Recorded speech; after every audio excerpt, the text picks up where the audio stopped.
The UK Foreign Secretary, David Lammy, voiced concerns during a Kyiv visit regarding the potential ramifications of drastic cuts to the United States international aid budget, as proposed by Trump. Lammy cautioned that such cuts could represent a big strategic mistake, inadvertently creating a vacuum that China could exploit to expand its global influence.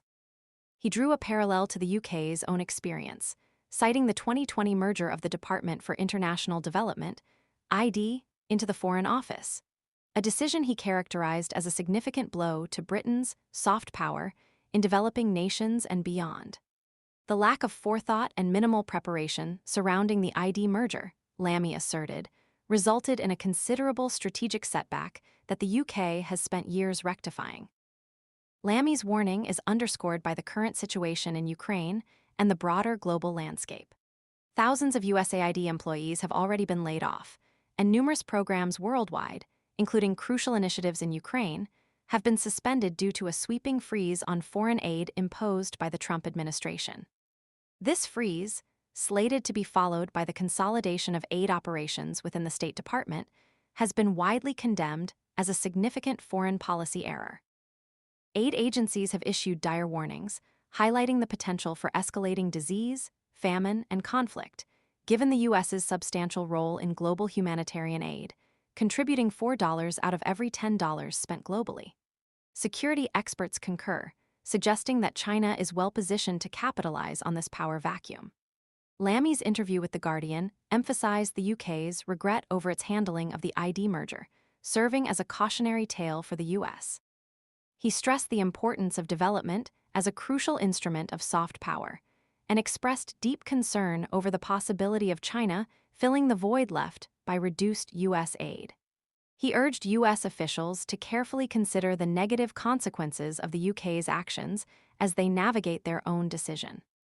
While a US judge temporarily blocked some of the Trump administration's efforts to dismantle USAID, preventing the immediate placement of 2,200 employees on administrative leave, this ruling is anticipated to be temporary and limited in scope. The impact on Ukraine is particularly acute. The immediate pause of all U.S. foreign aid programs has effectively halted projects ranging from military veteran rehabilitation programs to initiatives supporting independent media and anti-corruption efforts. Lammy acknowledged the UK's limitations in offsetting these cuts, stating that the UK lacks the resources to fully compensate for the US's reduced engagement. He also expressed uncertainty regarding the extent of Trump's planned withdrawal from the development arena, whether it involves a complete retreat or merely an absorption of certain functions into the State Department. Adding further complexity to the situation, Trump also signed an executive order imposing aggressive economic sanctions against the International Criminal Court, ICC, accusing the body of illegitimate actions targeting the U.S. and Israel following the issuance of arrest warrants for Israeli ministers.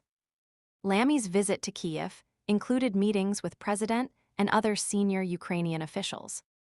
Despite assurances from the U.S. administration regarding a swift resolution to the conflict and planned talks at the Munich Security Conference, Lammy expressed skepticism about the prospect of imminent peace negotiations. He emphasized apparent lack of appetite for negotiation and predicted that the war of attrition would continue for several months. He stressed that Ukrainian forces are fighting for their country's future and that any ceasefire is unlikely before negotiations begin. Discussions regarding future security guarantees for Ukraine are expected to continue for several months, with Lammy stating it is premature to specify the UK's role. He highlighted the need for effective security guarantees, using the failed international monitoring mission along the Ukraine-Russia border as a cautionary example. His call for increased European defense spending, echoing Trump's demand that NATO members allocate 5% of their GDP to defense, prompted Lammy to affirm the UK's commitment to increasing its own defense spending, though he refrained from guaranteeing that would meet its 5% target within this parliament, stating that a detailed plan would be revealed in the coming months.